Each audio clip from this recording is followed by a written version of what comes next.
Hey everyone, I'm Jen Aldrich, host of Godless Bitches 3.0, produced by the Atheist Community of Austin, and host of the Atheist Winedown.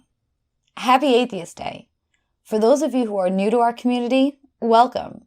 You are wanted and accepted here by so many who have walked very similar paths to yours. For those already in our community, thank you.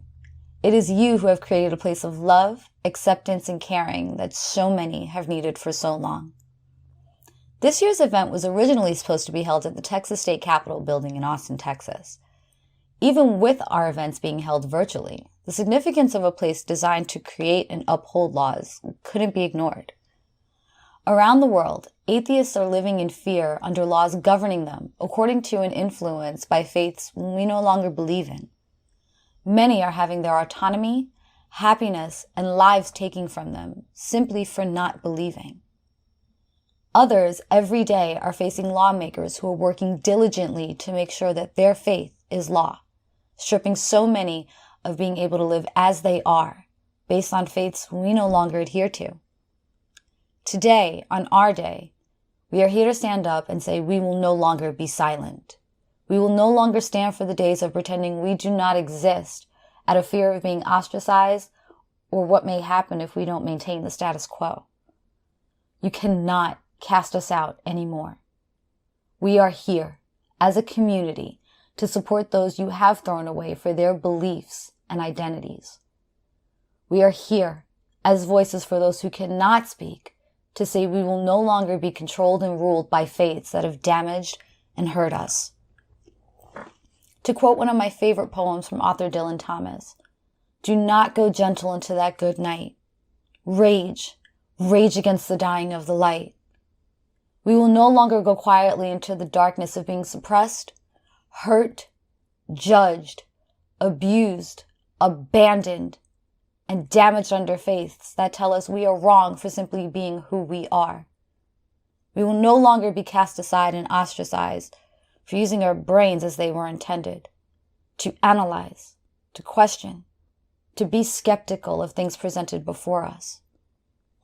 We will no longer live in fear simply by acting on how evolution has created us to be, to create, to love, to question, to understand. We are the light of the future, the light of acceptance, hope, equality, education, and love. We, in our quest for understanding, have become the light this world needs in a time of change, reason, and truth. We are the light of equality. We are the light of love. We are the light of acceptance.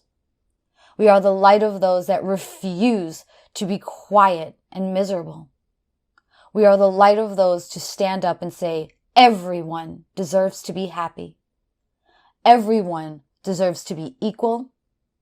And everyone deserves to be loved. We are the light that are demanding hope, that are demanding that everyone can finally see who you are, who you love. What you question is not something that should be cast aside, is not something that should be ignored, but embraced and treated as equally as the person standing next to you. I thank you all for being here today. Without you, we could not be the voices we need to be. We could not have heard your stories, seen your compassion, heard your pain, and had our eyes open to the work that motivates us to speak for and build this community. For those of you that cannot speak, we are here to be your voices. We are here to hear your stories, and we are here to understand your pain. Thank you.